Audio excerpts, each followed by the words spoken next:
अस्सलाम वालेकुम रहमतुल्लाहि व बरकातुहू।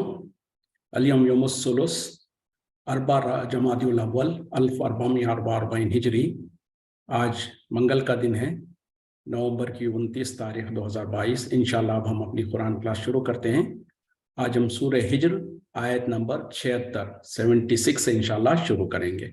बिस्मिल्लाहि वल्हम्दुलिल्लाहि वस्सलातु वस्सलाम अला अशरफिल अंबियाइ वल मुरसलीन अम्मा बाद फ़अऊज़ु बिल्लाहि मिनश शैतानिर रजीम रब्बिश्रह ली सदरी वयस्सिर ली अमरी वहलुल उक़दतम मिन लिसानी यफ़क़हू क़ौली रब्बी ज़िदनी इल्मा अऊज़ु बिल्लाहि मिनश शैतानिर रजीम व इन्नहा लबिसबीलिम मुक़ीम, और बेशक वो सीधे रास्ते पर था।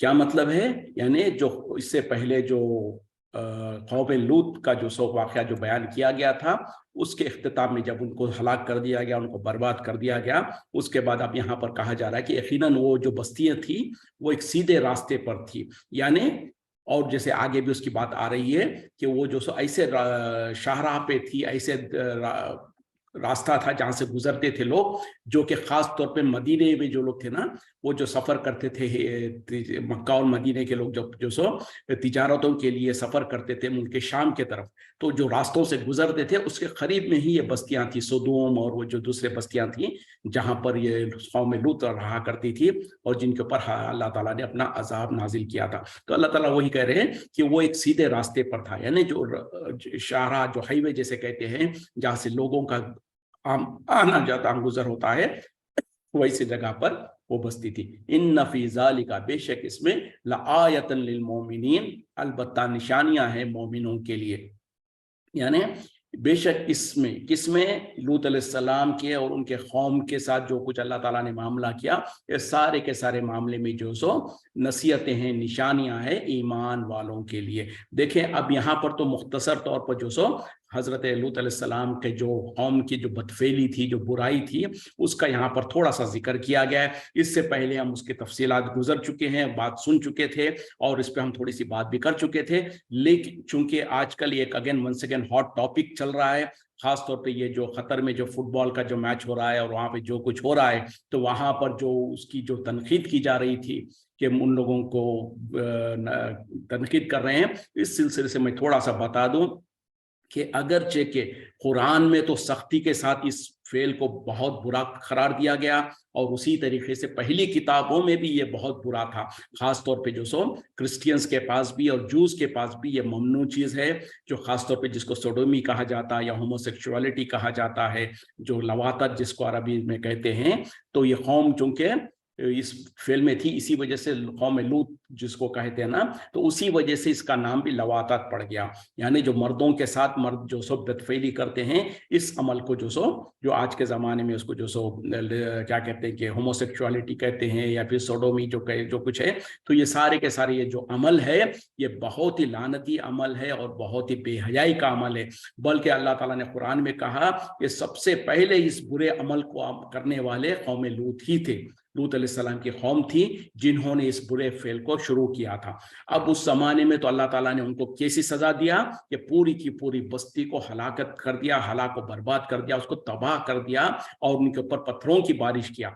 तो उसके बाद अल्लाह ताला ने जो सो वजाहत कर दिया कि यह बहुत ही बुरा अमल है और इसके बारे में जो सो मना भी किया सख्ती से, और इस्लाम के अंदर भी जो सो इसके बारे में बहुत सख्त वईदें बयान की गई है कि जो कोई इस तरीके का अमल करता है उसके बारे में बहुत ज्यादा वईदें बयान की गई। लेकिन अफसोस क्या है कि आजकल का जो मगरिब और वेस्ट का जो कल्चर है और जो सो बहुत सारे एडवांस कंट्रीज में जो सो उसको लीगलाइज किया जा रहा है, इसको कोई ऐब नहीं समझा जाता, बल्कि जो कोई उससे मना करने की करता है या उसकी तरफ पहल करता है तो उनको कहते हैं कि ये तो जो सो ह्यूमन राइट्स का वायलेशन है और पता नहीं क्या कुछ है।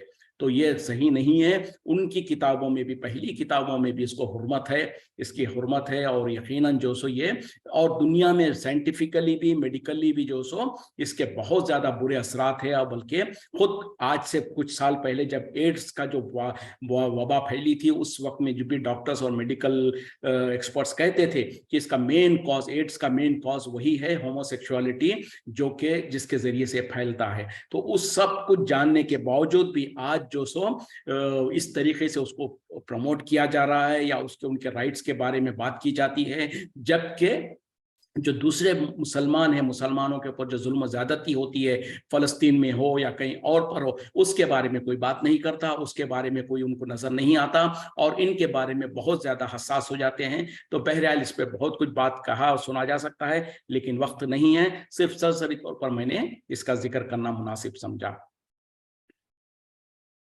व इन काना अस्हाबुल ऐकति लज़ालिमीन, बेशक ये तहकीक जो सो ऐका वाले भी जो सो ये जो सो जालिम कौम थी, यानी ऐका कहते हैं दरख्तों के घने हौज को, तो ये हजरत शुएब अलैहिस्सलाम की कौम थी, उनके बारे में भी यहाँ पर मुख्तसर कहा जा रहा है कि यकीनन शुएब अलैहिस्सलाम की कौम भी जो सो जालिमों में से थी। फंतक़मना मिनहुम, बस हमने इंतकाम लिया उनसे, व इन्नहुमा ला इमाम मुबीन, और बेशक वो दोनों जो सो खुले रास्ते के ऊपर थे। यानी यहाँ पर अब जो सो अल्लाह ताला कह रहे हैं कि यकीनन शुएब अलैहिस्सलाम की कौम भी जालिमों में से थी, और जालिमों से मुराद शिर्क करने वाले हैं खास तौर पे, तो इस तरीके से वो भी शिर्क करने वालों में से था। यकीनन हमने उनके साथ बदला लिया, उनसे इंतकाम लिया, और बेशक ये दोनों जो सो सीधे खुले रास्तों पे थे।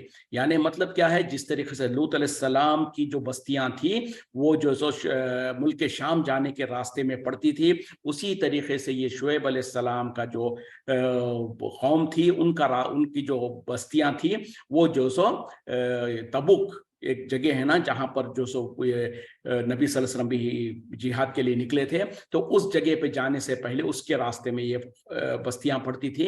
इस वजह से अल्लाह ताला कह रहे हैं कि दोनों के दोनों जो सो खुले हुए रास्तों पे, यानी जो लोगों का रास्ता गुजरने के रास्ते थे उनके करीब ये बस्तियां थी। वलक़द कज़्ज़बा अस्हाबुल हिज्रिल मुरसलीन, और तहक़ीक़ झुटलाया हिज्र वालों ने रसूलों को, व आतैनाहुम, और हमने उन्हें दिया आयातिना हमारी आयतों को, फ़कानु अन्हा मोरिज़ीन, बस वो उससे मुंह फेरने वाले थे। अब यहाँ पर मुख्तसर जो सो कौमों का वाक़या बयान किया जा रहा है। पहले शुएब अलैहिस्सलाम की कौम का बयान किया गया, अब उसके बाद कह रहे कि तहक़ीक़ हिज्र वालों ने भी जो सो रसूलों को झुटलाया, और हमने उन्हें अपनी निशानियां अता की, तो उन लोग जो सो से एराज करने वाले थे, मुंह फेरने वाले थे। वह कानो यनहितूना, और वो थे तराशते, मिनल जिबाली, पहाड़ों से, बुयूतन आमिनीन, घरों को अमन अमान के साथ, बिना किसी खौफ के। यानी ये जो हिजर वाले जो थे ना, उनका मामला क्या था कि वो अपने घरों को पहाड़ों में तराशा करते थे, बिना किसी खौफ के, बहुत ही अमन अमान के साथ। तो इनकी खास खूबी ये थी कि वो पहाड़ों में जो सो ऊंचे ऊंचे पहाड़ों में जैसो अपने घरों को तराश कर बना लिया करते थे। मुस्बिहीन, बस उन्हें पकड़ लिया चिंगाड़ सुबह होते होते। यानी जब अल्लाह ताला ने उनके ऊपर अजाब को नाजिल करना चाहा, तो वो इस तरीके से नाजिल किया कि उनके ऊपर एक जोर की चीख आई सुबह होते होते। तो अक्सर जितनी भी कौमों का जो वाक़या बयान किया गया उसमें अजाब जो हुआ है वो सुबह सुबह के वक्त ही हुआ है। जैसे कि लूत अलैहिस्सलाम के कौम का जो जिक्र आया, तो उसमें भी अल्लाह ताला ने बताया कि सुबह होते हुए, सूरज के उगते हुए उन लोगों के जड़ों को काट दिया गया। और इसी तरीके से यहाँ पर भी बयान किया जा रहा है कि उनको जो से जोर की चिंगार ने आके पकड़ लिया इस वक्त में जब वो सुबह हो रही थी। फमा अगना अनहुम, तो ना काम आया उनसे, मा कानू यक्सिबून, जो कुछ वो कमाते थे। यानी वो इतनी ताकतवर कौम थी कि पहाड़ों को छीलकर, पहाड़ों को तराश कर अपने घर बना लेते थे, लेकिन उनकी वो सारी कमाई और उनकी पहलवानी और उनकी ताकत वगैरह उनके कुछ काम नहीं आई। तो यही कह रहे हैं अल्लाह ताला कि जब अजाब आया अल्लाह का, तो उनके कुछ काम ना आया, जो कुछ वो कमाते थे, यानी जो कुछ मालो दौलत कमाते थे, जो कुछ घरों महलात बनाते थे, वो सब कुछ उनके किसी काम नहीं आया। वमा खलक़ना समावाति वल अर्ज़ा, और हमने नहीं पैदा किया आसमान और ज़मीन को, वमा बैनहुमा, और जो कुछ उनके दरमियान में है, इल्ला बिल हक़, मगर हक़ के साथ, यानी बिल्कुल ठीक ठीक और सच्चाई के साथ। व इन्न साअता, और बेशक साआ कहते हैं क़यामत को, लआतियतुन, अलबत्ता ज़रूर आने वाली है। फस्फाहिल सफ़हल जमील, बस आप दरगुजर कीजिए, बहुत अच्छी तरीके से दरगुजर करना। अब यहाँ पर अल्लाह ताला अपनी निशानियों को बयान कर रहे हैं, और कहा जा रहा है कि यकीनन हमने जो सो आसमान और ज़मीन को पैदा किया है हक़ के साथ। आसमान और ज़मीन को और जो कुछ उनके दरमियान में है उनको हमने नहीं पैदा किया मगर हक के साथ। मतलब क्या है कि बिल्कुल ठीक ठाक और बिल्कुल सही तरीके से और मकसद, बहुत ज्यादा मकसद और वजह के जैसे जरूरत के तौर पर अल्लाह ताला ने आसमान और जमीन और उनके जो कुछ है सबको पैदा किया है। मतलब क्या है कि कोई भी चीज ऐसी नहीं है जो फालतू है या बेकार है या उसका कोई अहमियत नहीं है। हर वो चीज जो अल्लाह ने पैदा किया है आसमान और जमीन में, आसमान और जमीन और उनके दरमियान में जो कुछ है सब कुछ अल्लाह की मखलूक़ात है। और इन मखलूक़ात को अल्लाह ताला ने बहुत ही एक बड़े मकसद के लिए पैदा किया। और वो मकसद क्या है वो भी बयान कर दिया कि वो जो सो इंसानों की खिदमत के लिए, इंसानों के फायदे के लिए, इंसानों की ज़रूरतों को पूरा करने के लिए। जो कुछ दुनिया में है सब कुछ इंसानों के भलाई के लिए, इंसानों की ज़रूरत के लिए, इंसानों को फ़ायदा पहुंचाने के लिए पैदा किया गया। और सिर्फ इंसान और जिन्नात को अपनी इबादत के लिए अल्लाह ताला ने पैदा किया। तो अगर इंसान जो है इस अल्लाह के हमको पैदा करने की जो असल मकसद है इसको अगर इंसान समझ लेगा तो फिर उसके बहुत सारे मसले हल हो जाएंगे।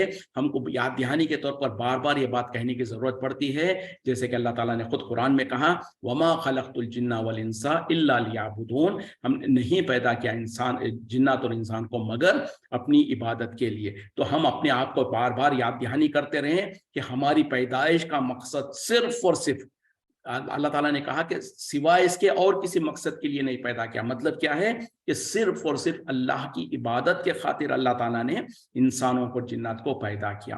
अब इंसान को जब अल्लाह ताला ने सिर्फ उसकी इबादत के लिए पैदा किया तो अब हम अपनी जिंदगियों में गौर करके देखें कि क्या वाकई हमारी जिंदगी का मकसद भी वही है जिस मकसद के लिए अल्लाह ताला ने हमको पैदा किया। जब अल्लाह ताला कह रहे हैं कि हमने तुमको सिर्फ अपनी इबादत के लिए पैदा किया, मतलब क्या है, तो इससे मतलब ये है कि तुम्हारी जो सो पैदाइश का मकसद सिर्फ और सिर्फ मेरी इबादत है और इसके अलावा कोई मकसद नहीं है। तो क्या हम अल्लाह के इस मकसद के मुताबिक हम हमारी जिंदगियां अलाइंड है, ये देखने की जरूरत है।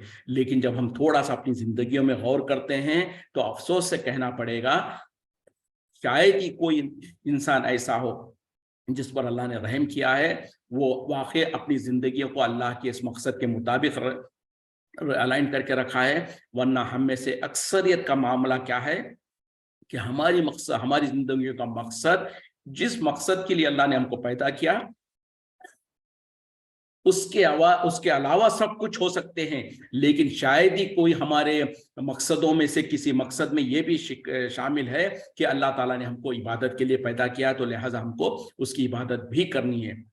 बल्कि अक्सर हमारा मसला क्या है, कोई जो सो दुनिया कमाने के लिए जी रहा है, कोई अपनी औलाद के लिए बहुत ज़्यादा माल और दौलत जमा करने के लिए जी रहा है, कोई ये कहता है कि जो सो मेरे बाद मेरी औलाद जो सो कोई मुश्किल और परेशानी में ना रहे तो इसीलिए मैं दुनिया जमा रहा हूँ, दुनिया कमा रहा हूँ ताकि जो सो हमारे बच्चे, हमारी औलाद जो सो सुकून से गुजरे, सुकून से अपनी ज़िंदगी गुजारे। कोई ये कहता है कि मैं इस दुनिया में जब तक जवान हूँ, जब तक बुढ़ापा नहीं आता, ज़्यादा से ज़्यादा कमा लेना चाहता हूँ ताकि जब मेरा बुढ़ापा आ जाएगा, जब मैं रिटायर हो जाऊंगा तो सुकून से जिंदगी गुजार सकूं। कोई जो सो शोहरत के लिए जी रहा है, कोई अपने नाम के लिए जी रहा है, कोई कुछ करने के लिए जी रहा है। तो कभी हम अपने जहनों में और अपने अंदर झांक के देखें कि हमारी जिंदगी का मकसद क्या है, पर्पस ऑफ लाइफ। हमने अल्लाह ताला तो कह दिया कि किस मकसद के लिए हमको पैदा किया, लेकिन क्या वाकई हमारी जिंदगियों का मकसद भी वही है जिस मकसद के लिए अल्लाह ने हमको पैदा किया, ये देखने की और गौर करने की जरूरत है।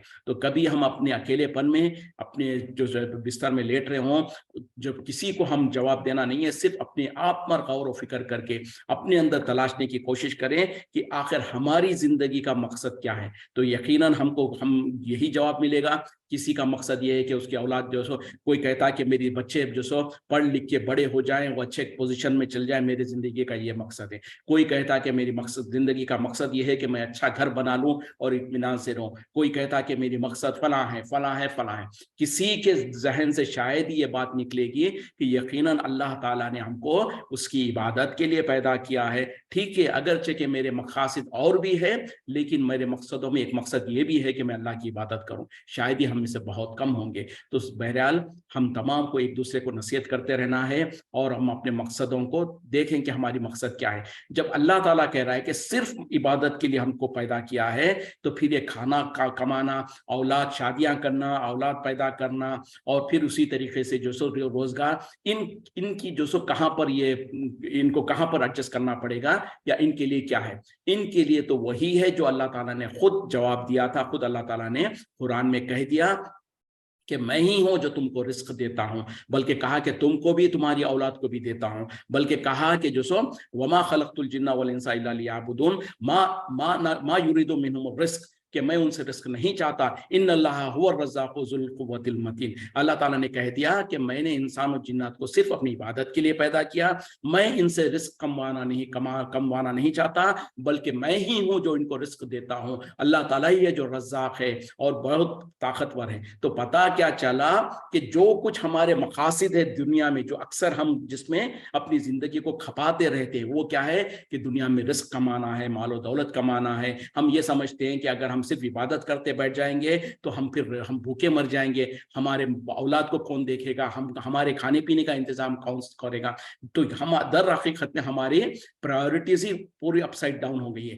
جو اللہ نے ذمہ داری لے رکھا ہے، جو اللہ تعالیٰ نے کہا ہے کہ ہم ہی ہیں جو تم کو رزق دیتے ہیں، اور ہم نے تمہارے لیے رزق مقدر کر چکے ہیں۔ اللہ تعالیٰ انسان کو پیدا کرنے سے پہلے اس کے رزق کو مقدر کر دیا، بلکہ بچہ جب ماں کے پیٹ میں ہوتا ہے اسی وقت میں جو سو فرشتے کو اللہ تعالیٰ بھیجتا ہے، اور وہ فرشتہ جو سو وہ ماں کے پیٹ کے رحم کے پاس کھڑا ہو کر اس کے بارے میں، اس کی جو تقدیر میں جو اس نے رزق جو جتنا کمانا ہے وہ بتا دیتا ہے، پڑھ کے سنا دیتا ہے، اور وہ کتنی زندگی جیے گا اور کب مرے گا، اس طریقے کی باتیں۔ تو پتہ کیا چلا، انسان کے پیدا ہونے سے پہلے ہی اس کا رزق، اس کو کتنا رزق ملنا ہے، یہ اللہ تعالیٰ نے فیصلہ کر چکا ہے۔ اس میں کہیں پر بھی یہ نہیں ہے کہ تم جو سو زیادہ محنت کرو گے، 8 گھنٹے کی جگہ 12 گھنٹے کی ڈیوٹی کرو گے، اوور ٹائم کرو گے تو تم زیادہ رزق کما پاؤ گے، اور تم جو سو جتنی محنت کرو گے، جتنا دھوکہ دو گے، جتنا زیادہ چالاکی کرو گے تو اتنا رزق کماؤ گے، جیسے کہ ہماری سوچ ہے۔ تو یہ سب کچھ ہماری بے فائدہ سوچ ہے۔ تو رزق تو اتنا ہی ملنا ہے جتنا اللہ نے مقدر کر کے رکھا ہے، چاہے آپ سر نیچے کر لیں، پیر اوپر کر لیں، چاہے آپ 10 گھنٹے کام کریں، 12 گھنٹے کام کریں، 24 گھنٹے کام کریں، رزق تو اتنا ہی ملنا ہے جتنا اللہ تعالیٰ نے آپ کے لیے مقدر کر کے رکھا ہے۔ ایک بات، جب اللہ تعالیٰ نے جتنا مقدر کر کے رکھا ہے اور وہ تو ملنا ہی ملنا ہے، تو پھر اس کے لیے ہم دن رات فکر کیوں کریں، اس کے لیے ہم پریشان کیوں ہوں، جبکہ وہ تو پہلے سے فکسڈ ہے جو ہم کو ملنا ہے۔ بلکہ اس کام کے لیے ہم کیوں نہ اپنے آپ کو الائن کریں، اس کے لیے ہم اپنی فکر کیوں نہ کریں جس کے بارے میں اللہ تعالیٰ نے کہا کہ ہم نے تم کو اپنی عبادت کے لیے پیدا کیا۔ اور جب عبادت کے لیے پیدا کیا تو عبادت سے صرف مقصد یہ نہیں ہے کہ نماز، روزہ، زکوٰۃ اور حج، جو کہ اسلام کے جو 4 ارکان ہیں، اس کو ہم سمجھتے ہیں کہ عبادت ہے، یہی عبادت ہے۔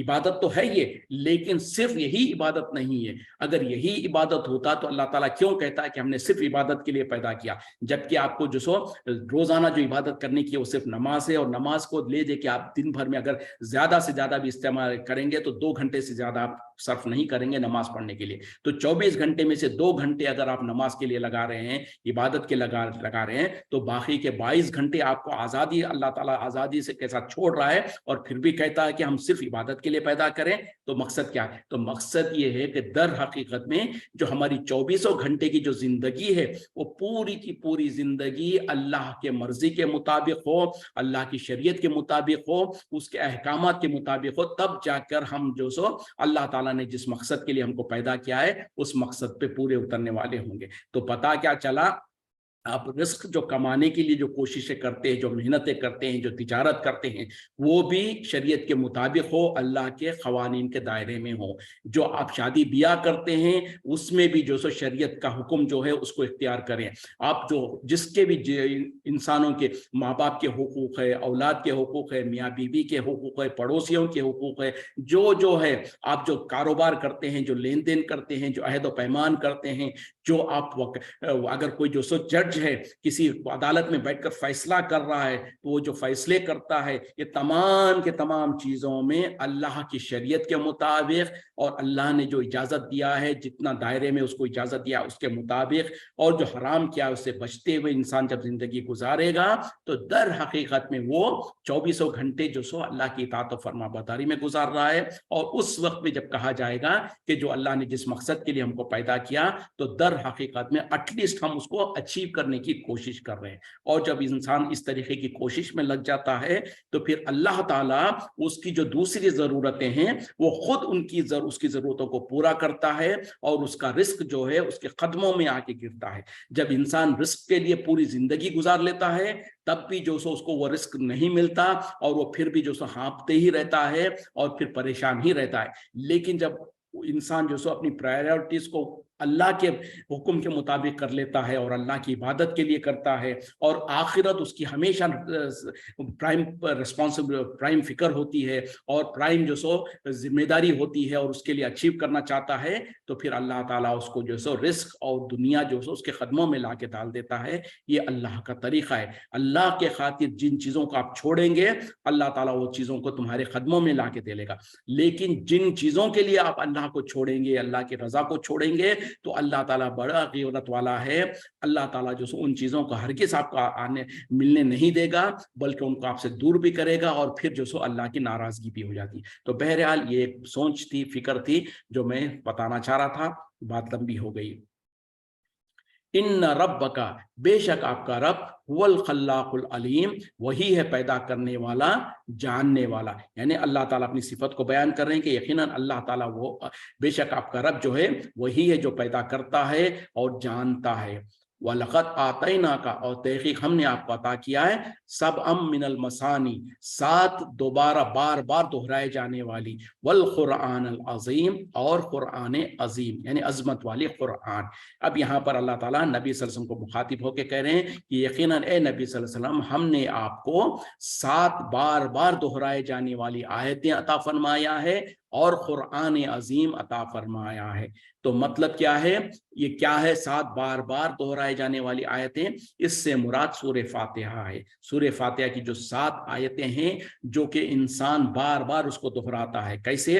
हर नमाज में उसको जो सो लाजिम और ज़रूरी है कि हर नमाज के हर रकत में जो सो सूरह फातिहा की तिलावत करे। सूरह फातिहा की तिलावत के बगैर नमाज नहीं होती। जैसे कि नबी सल्लल्लाहु अलैहि वसल्लम ने खुद वजाहत के साथ कह दिया, ला सलाता लिमन लम इक़रा बिफ़ातिहतिल किताब, उसकी नमाज नहीं जिसने सूरह फातिहा, फातिहतुल किताब यानी किताब की इफ्तिताह करने वाली सूरत को नहीं पढ़ा, जो कि सूरह फातिहा का एक नाम भी है। तो बहरहाल यहाँ पर अल्लाह ताला कह रहे हैं कि यकीनन हमने आपको 7 दोहराए जाने वाली आयतें अता कर फरमाया और कुरान अजीम। तो सूरह फातिहा का और एक नाम भी जो कुरान अजीम भी है, अगरचे के सूरह फातिहा कुरान का एक हिस्सा है। जो कुरान में जो 114 सूरतें हैं उसमें से एक सूरत है जो सूरह फातिहा है। तो सूरह फातिहा को भी अल्लाह ताला ने कुरान अजीम कहा। जब तो पता क्या चला कि एक सूरत जो सूरह फातिहा है उसको भी अल्लाह ताला ने ऐसे ही मुखातिब किया जैसे कि वो पूरी कुरान है। तो इससे इसकी अजमत का पता चलता है। और इसके अंदर जो 7 आयतें हैं वो बार बार दोहराई जाती हैं, तो इसकी ये फजीलत है। और इसकी और बहुत सारी फजीलतें हैं जो गुजर चुकी हैं। और यहाँ पर चलते चलते जरा जहन में रख लें कि जैसे कि मैंने कहा ना, हदीस है ला सलाता लिमन लम इक़रा बिफ़ातिहतिल किताब, कि उसकी नमाज नहीं जिसने सूरह फातिहा नहीं पढ़ा। तो यहाँ पर इससे मुराद क्या है? हर वो नमाज, हर वो इंसान के लिए जो नमाज पढ़ रहा है, यानी सिर्री नमाजें भी, जहरी नमाजें भी, जो आहिस्ता पढ़ी जाती हैं वो नमाजें भी, और जो जोर से के बुलंद आवाज से पढ़ी जाती हैं वो भी नमाजें भी, इमाम के लिए भी, मुख्तदी के लिए भी, मर्दों के लिए भी, औरतों के लिए भी। लिहाजा यानी हर नमाज, यहाँ तक के जो नमाज जनाजा जो होती है, यानी जनाजे की जो नमाज होती है, उसमें भी सूरह फातिहा पढ़ना जरूरी है। क्योंकि बहरहाल इसमें हमारे पास बहुत ज़्यादा इख्तिलाफ है, उसमें मैं नहीं जाता, जो हकीकी बातें वो बता देता हूँ। तो इमाम के पीछे भी हर मुक्तदी को नमाज में, चाहे वो सिर्री नमाज हो चाहे जहरी नमाज हो, पहली 2 रकतें हों या तीसरी और चौथी रकत हो, हर रकत में इमाम को भी मुक्तदी को भी, चाहे वो अकेला पढ़ रहा हो चाहे जमात में पढ़ रहा हो, हर हाल में हर नमाज की हर रकत में सूरह फातिहा पढ़ना लाजिम और ज़रूरी है। इसकी तफसीलात पहले गुजर चुकी हैं, लेकिन सिर्फ याद दहानी के तौर پر میں یہاں پر ذکر کر رہا ہوں۔ لا تمدن عینیک، آپ ہرگز نہ نظر ڈالیے، اپنے نظروں کو پھیریے علامہ متعنا بھی، اس کے طرف جو ہم نے دنیا کا فائدہ متاع اور جو عطا فرمایا ان کو، ازواجم منہم، جوڑے جوڑے ان کو، ولا تحزن، اور نہ ہی غمگین ہوئیے علیہم ان کے پر، وخفض جناحک، اور اپنے بازوؤں کو جھکا لیجئے، للمومنین، مومنوں کے لیے، ایمان والوں کے لیے۔ اے نبی صلی اللہ علیہ وسلم، آپ ہرگز اپنی نگاہوں کو اس کے طرف مت ڈالیے یا اس طرف مت اٹھائیے جو ہم نے دنیا کے مال و متاع، فائدے کی چیزیں ان کو دیا ہے۔ کن کو؟ مشرکین اور کفار کو جو دیا ہے اس کے طرف ہرگز اپنی نگاہیں مت ڈالیے، اور نہ ہی آپ غمگین ہوئیے ان کے بارے میں، اور آپ جو سو ایمان والوں کے لیے اپنی جو سو بازوؤں کو جھکائے رکھیے۔ مطلب کیا ہے کہ یہاں پر اللہ تعالیٰ جو سو خاص طور پہ اس زمانے میں بھی اور آج بھی اور رہتی دنیا تک اللہ کا یہ قانون ہے، یہ وہ ایک طریقہ ہے کہ جس میں جو سو خاص طور پہ مشرکین اور کفار کو، اگرچہ کہ وہ اللہ کے نافرمان ہیں، لیکن عام طور پہ ہم دیکھتے ہیں، ایک عام طور پہ یہ مشاہدہ کیا جاتا ہے کہ مسلمانوں کے مقابلے میں کفار اور مشرکین زیادہ خوشحال ہوتے ہیں، زیادہ مال و دولت ہوتی ہے ان کے پاس، اور وہ بہت آرام کی زندگی گزارتے ہیں۔ تو یہ اس زمانے میں بھی تھا، آج بھی ہے، اور رہتی دنیا تک تقریباً یہی حال رہے گا۔ تو اس سے جو سو اللہ تعالیٰ نبی صلی اللہ علیہ وسلم کو مخاطب ہو کر در حقیقت میں آپ کو بھی اور تمام مسلمانوں کو ان کے دل کو جو سو بہلانا چاہتے ہیں، ان کو سمجھانا چاہتے ہیں، ان کو بتانا چاہتے ہیں کہ مشرکین اور کفار کو جو اللہ تعالیٰ نے دنیا میں جو کچھ نعمتیں دے رکھا ہے، اور عام طور پر مسلمانوں سے زیادہ دے رکھا ہے، تو اس کے وجہ سے آپ ہرگز ان کے جو مال و دولت ہے، جو ان کی جو سو خوشحالی، اس کے طرف نگاہ اٹھا کر بھی نہ دیکھیں۔ مطلب کیا ہے کہ آپ اس کو دیکھ کر رنجیدہ ہونے کی ضرورت نہیں ہے، اور نہ ہی آپ ان کے بارے میں غمگین ہو، اور جو سو آپ جو سو اپنے بازوؤں کو ایمان والوں کے لیے جھکا کے رکھیے، نرم رکھیے۔ مطلب کیا ہے کہ جو مشرکین اور کفار کو جو کچھ اللہ تعالیٰ نے نعمتیں دے رکھا ہے، جو کچھ ان کو جو سو مال و دولت دنیا میں دے رکھا ہے، اس کے بارے میں آپ غمگین، اس کے بارے میں آپ نظر نہ ڈالیں۔ مطلب یہ ہے کہ آپ اس سے جو سو غمگین نہ ہو کہ اللہ تعالیٰ نے یہ تو مشرکوں کو اتنا سارا مال و دولت دے رکھا ہے، تو یہ نہ کریں۔ کیوں کہ مشرکوں کفار کے لیے، جیسے کہ خود ایک حدیث میں نبی صلی اللہ علیہ وسلم نے بھی کہا کہ ایمان والوں کے لیے دنیا تو جو سو قید خانہ ہے، اور کفار اور مشرکین کے لیے یہ جنت ہے ان کے لیے۔ کیوں کہ ان کو آخرت میں کوئی جنت نہیں ہے، ان کو آخرت میں کوئی بدلہ ملنے والا نہیں ہے۔ ایمان والوں کے لیے جنت، ایمان والوں کے لیے قید خانہ اس لیے ہے کہ اللہ تعالیٰ نے جو احکامات بیان کیے ہیں اس کے مطابق وہ اپنی زندگی کو گزارنا ہے، اپنی مرضی کو جو سو پیچھے رکھ کر اللہ کی مرضی کے مطابق جینا ہے، اور اس کو اس کے بدلے میں آخرت میں جنت ملے گی۔ تو بہرحال جو مشرکین اور کفار کو جو کچھ اللہ تعالیٰ نے انعام و اکرام دے رکھا ہے، اس پر آپ جو سو اپنی نگاہیں بھی نہ دوڑائیں، اور آپ جو سو ان کے بارے میں غمگین نہ ہو۔ غمگین اس لیے کہ جب وہ خاص طور پہ نبی صلی اللہ علیہ وسلم ان کے سامنے دعوت پیش کرتے اسلام کی، دین کی، تو وہ جو سو نہیں قبول کرتے، بلکہ الٹا جو سو نبی صلی اللہ علیہ وسلم کو تانے دیتے، ایذا پہنچاتے، آپ کو جو سو پریشان کرتے، تو نبی صلی اللہ علیہ وسلم بہت زیادہ غمگین ہو جاتے۔ اس کے بدلے میں یہاں پر کہا جا رہا ہے کہ آپ ان کے بارے میں غمگین نہ ہو، اور رہی بات کہ ایمان والے، ان کے لیے آپ اپنے بازوؤں کو نرم کیجئے، یعنی یہ ہے کہ ایمان والوں کے ساتھ خیر خواہی کیجئے، ان کے ہمیشہ ان کی فکر میں رہیے، ان کا جو سو ساتھ دیجئے۔ وَقُلْ، اور کہہ دیجئے، انی انا نذیر مبین،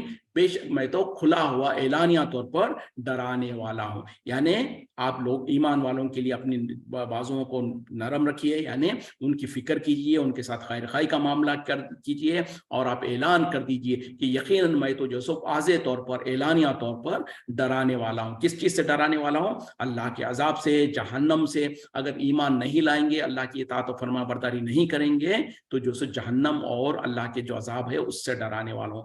کما انزلنا، جیسے کہ نازل کیا گیا، علی المقتسمین، تقسیم کرنے والوں کے طرف، یعنی میرے طرف بھی جو سو وہی کچھ نازل کیا گیا ہے جیسے کہ ان لوگوں کی طرف نازل کیا گیا تھا جو تقسیم کرنے والے ہیں۔ اس سے مراد کون ہے؟ اس سے مفسرین نے بہت سارے معنی لیے ہیں۔ عام طور پہ یہود و نصارہ ہے، جنہوں نے جو سو اپنے دین کے ٹکڑے ٹکڑے کر لیے، اپنی کتابوں کے ٹکڑے ٹکڑے کر لیے۔ تو بہرحال ان کے طرف جس طریقے سے اللہ تعالیٰ نے احکامات نازل کیا تھا، رسولوں کو نازل کیا تھا، اسی طریقے سے نبی صلی اللہ علیہ وسلم کو بھی اس امت کے طرف نازل کیا ہے۔ الذین جعلوا القرآن عصیین، جن لوگوں نے قرآن کے ٹکڑے ٹکڑے کر لیے۔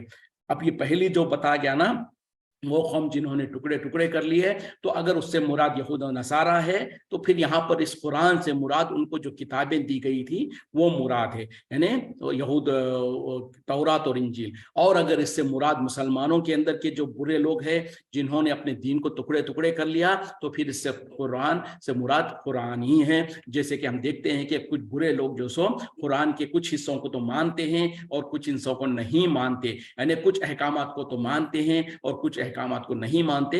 تو بہرحال ایسے برے لوگوں کا یہاں پر تذکرہ کیا جا رہا ہے. فَوَرَبِّكَ, سو تیرے رب کی قسم, لَنَسْأَلَنَّهُمْ, ہم ضرور بضرور پوچھیں گے ان سے, اجمعین, تمام کے تمام. یعنی یقیناً یہ جو برے لوگ ہیں اللہ تعالیٰ کہہ رہے ہیں کہ آپ کے رب کی قسم ہم ضرور بضرور ایسے لوگوں سے سوال کریں گے, ان سے جو سو پوچھیں گے. اما کانوا یعملون, اس کے بارے میں جو وہ عمل کیا کرتے تھے. فَاصْدَعْ بِمَا تُؤْمَرُ, پس آپ جو سو صاف صاف کہہ دیجئے جو جس کا آپ کو حکم دیا جا رہا ہے. وَأَعْرِضْ عَنِ الْمُشْرِكِينَ, اور اعراض کیجئے, منہ پھیر لیجئے مشرکوں سے. یعنی جو کچھ آپ کو بیان کیا جا رہا ہے, جو کچھ آپ کو کہا جا رہا ہے, اس کو آپ صاف صاف بیان کر دیجئے اور مشرکوں سے اعراض کیجئے, ان سے منہ پھیر لیجئے. اِنَّا كَفَيْنَاكَ الْمُسْتَهْزِئِينَ, بے شک ہم کافی ہے آپ کے لیے جو آپ کا مذاق اڑاتے ہیں. یعنی جو لوگ آپ کا دنیا میں آپ کا مذاق اڑاتے ہیں, آپ کو جو سو ایذا پہنچاتے ہیں, آپ کے بارے میں جو سو عجیب عجیب القاب سے آپ کو بلاتے ہیں, تو ایسے لوگوں کے لیے ہم کافی ہے. یعنی نبی صلی اللہ علیہ وسلم کو اللہ تعالیٰ دلاسا دیتے ہوئے کہہ رہے ہیں کہ جو لوگ آپ کا مذاق اڑاتے ہیں, جو آپ کی عزت نہیں کرتے, جو آپ کو برا بھلا کہتے ہیں, ان کے لیے, ان کو بدلہ دینے کے لیے, ان کو سزا دینے کے لیے ہم کافی ہے. الذین جعلوا, وہ جنہوں نے بنا لیا, مع اللہ, اللہ کے ساتھ, الہن آخر, اللہ کے ساتھ اور معبودان, یعنی اللہ کو چھوڑ کر اللہ کے ساتھ اور دوسرے معبود بنا لیا.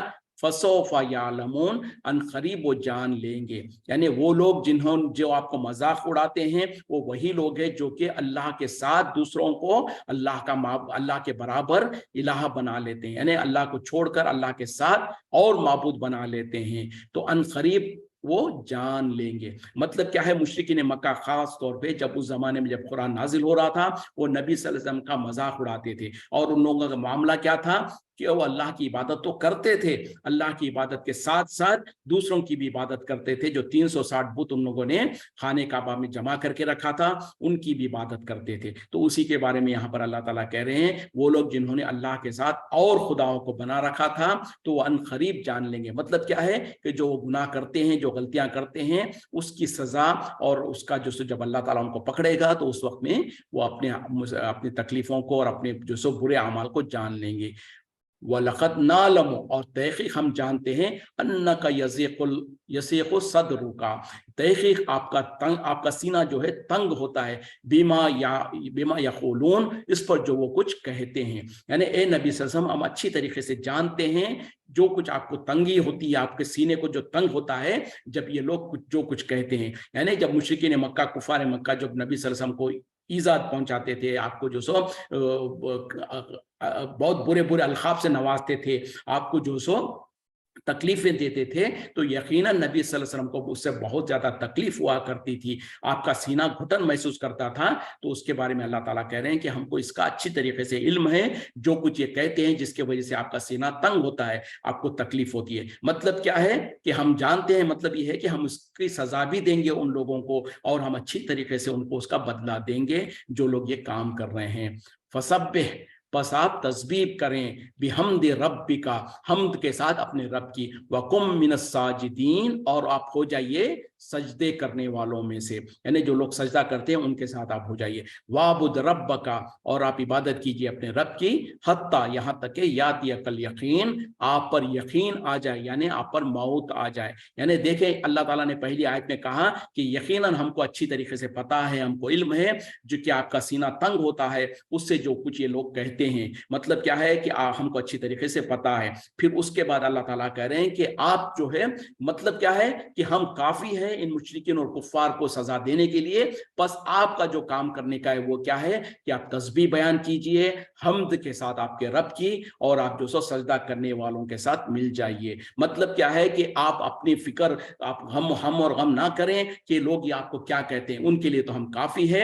आप अपने तरफ से जो सो अल्लाह की तस्बीह बयान कीजिए, उसकी हम्द बयान कीजिए और सजदा करने वालों के साथ हो जाइए। मतलब क्या है कि बहुत ज्यादा नमाजों में मुब्तला हुई, यानी फर्ज नमाजों के अलावा जो नवाफिल है उसकी जो सो आप कसरत करते रहिए और आप अपने रब की इबादत करते रहिए यहां तक कि आपको यकीन आ जाए, यानी कि मौत आ जाए। देखें यहां पर अल्लाह ताला नबी सल्लल्लाहु अलैहि वसल्लम को मुखातिब होकर कह रहे हैं कि आपको जो कुछ तकलीफ हो रही है उसके मुकाबले में आप अल्लाह की इबादत कीजिए, अल्लाह की हम्द व तारीफ कीजिए और सजदे करने वाले कसरत से सजदे कीजिए और आप अपने रब की इबादत कीजिए यहां तक कि आपके ऊपर मौत आ जाए। तो नबी सल्लल्लाहु अलैहि वसल्लम को मुखातिब करके दर हकीकत में इस उम्मत को हुक्म देना है, इस उम्मत को समझाना है कि जो कुछ आपके ऊपर मुसीबत और परेशानी आती है आप अल्लाह की तरफ जुड़ जाइए, अल्लाह की हम्द व सना कीजिए, उसकी इबादतों में लग जाइए, तो अल्लाह ताला आपके लिए काफी हो जाएगा। और अल्लाह ताला यानी इंसान के मरने तक उसको इबादत करना जरूरी और लाजिम है। वक्त खत्म हो रहा है, इसी पे इक्तिफा करते हैं। व आखिरु दावाना अनिल हम्दुलिल्लाहि रब्बिल आलमीन सुब्हानका अल्लाहुम्मा बिहम्दिका अशहदु अन ला इलाहा इल्ला अंता अस्तगफिरुका व अतूबु इलैक। अस्सलामु अलैकुम व रहमतुल्लाहि व बरकातुहू। इसी के साथ अल्हम्दुलिल्लाह सूरह हिज्र भी